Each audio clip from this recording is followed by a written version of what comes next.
Okay, Kenny, so here's your video from last lesson.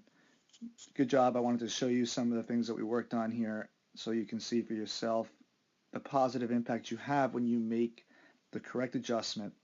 And over time, it will improve itself and you'll see the benefits of it. So here's the old video up at the top here. This was taken, I think, January 3rd. Okay, maybe even before then. I can't remember the exact date, but so what I want to work with you on, you have good powerful legs. You have a decent leg drive. It looks a little bit like the back leg here gets some extension before you land. We got to work on powering that movement there, getting more athletic here at the bottom so that we can explode out of that right over here. I mean, it'll take a little time, but once we get on the program, uh, you'll you'll see how effective using that ankle is and exploding at the right time. So when we put down that foot, when that foot touches down in the front here, over here, we want this foot to be off and now completely rotated because we want to get those hips cleared. But I don't want to talk much about the lower body. I wanted to focus more on what you're doing here in the upper body. Remember telling you, this type of angle here is really not beneficial for a pitcher. Um, it causes too much trunk lean. I mean, you're at a 77-degree angle, which is quite low. Let's take you down here at the bottom, the one we just did a couple of days ago. Let me take a look at the difference. So you have completely reversed.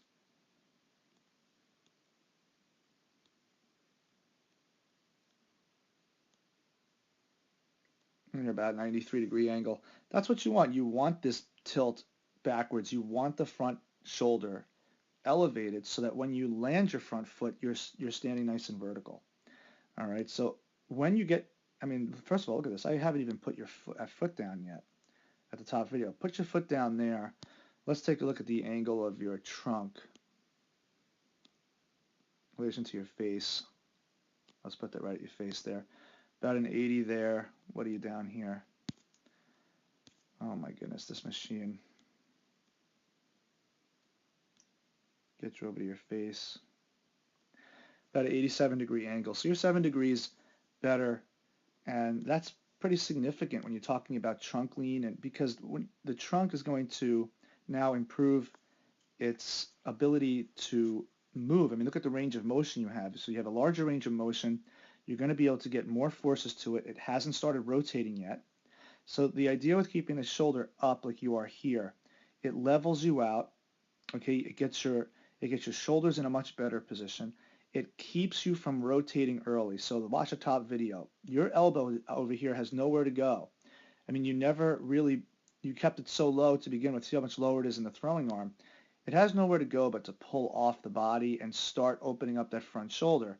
And that's going to negatively affect how the trunk gets energy because you've broken the chain. That trunk needs to be vertical so that it has time and space for the power from the bottom here to get up the leg and into the hips so that it'll power the lower body. The lower body's got to finish before the upper body starts. You've kind of combined both. See how the hips haven't even finished opening yet, and now you're rotating. In this video down here, because you're more vertical, you're not tilting yet.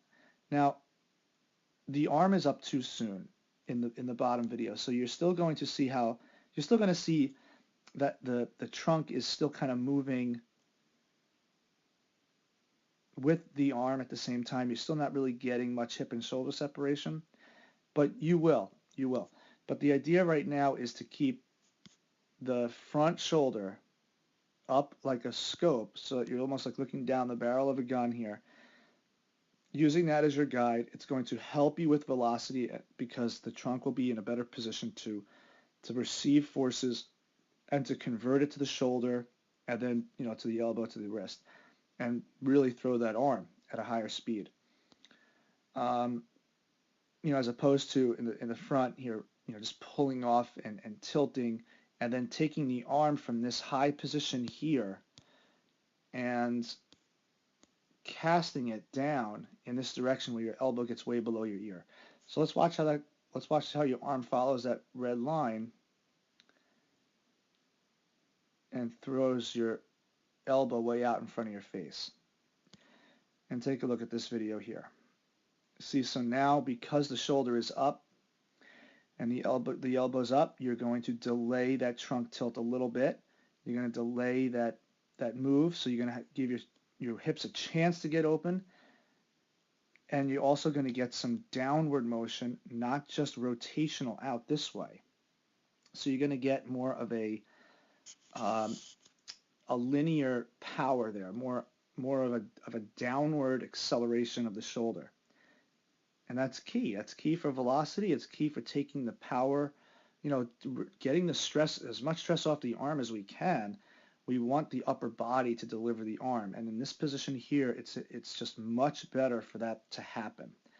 So when you get this, look at the difference between the arm path. Look at where your elbow's going. Now that you're getting this angular motion down with the front shoulder, I'll put that arrow there, it's easier to see. You're getting more of an angular power going down. And that's linear because you're going down towards home plate. Over here, you're just spinning. You're just spinning around. So you're not getting a linear rotational power. You're getting more just of rotation.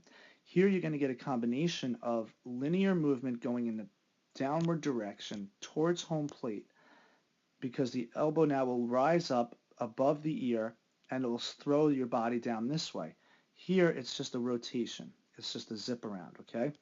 So there's the difference between the power of rotation and the power of angular rotation. So down here you've got angular because you're coming up and you're coming down.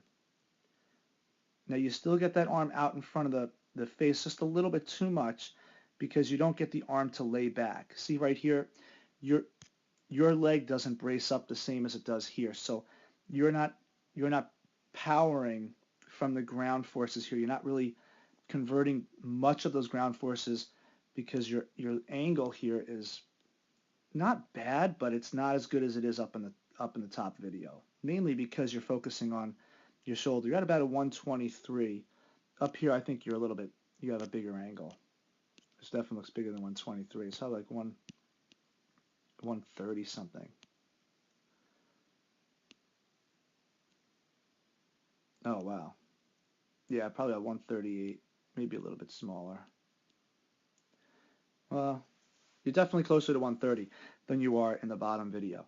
And that's a lot. That's a big difference when you're talking about fractions of seconds here to convert power and force in a delivery that happens so quickly.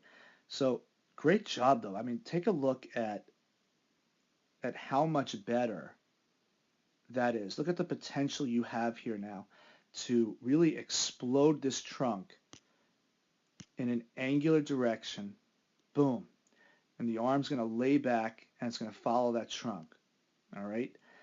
So why is your elbow, why is your throwing arm not really laying back? Let's take a look at this. See how high your elbow is? You're at a 131. We want you somewhere down here. Okay, we want to loosen that shoulder joint up. We want to get that arm to lay back, so then boom, it catapults forward. So when it's here, boom, it catapults forward. Here, it's kind of overcompensating. You don't have as much space to move, right? So you're here to here at ball release instead of being here to here at ball release. And that's another big difference in velocity and arm health on top of that. All right, so that's a great start. Keep working on that. Work only on the front shoulder. If you need to over-exaggerate for a while, that's fine. But you'll see how much that improves you in power, in force transfer, in arm health, and you'll see this arm start to lay back, and you'll see how the body's going to thrust itself out and really pull that arm through at a much higher velocity. Okay? We'll work on getting that hip and shoulder separation. It's really going to help improve that and bracing up this front knee. And Kenny, man, you get these two things down. I know it's hard to do, but watch it transform you. All right? All right, I'll put this up for you.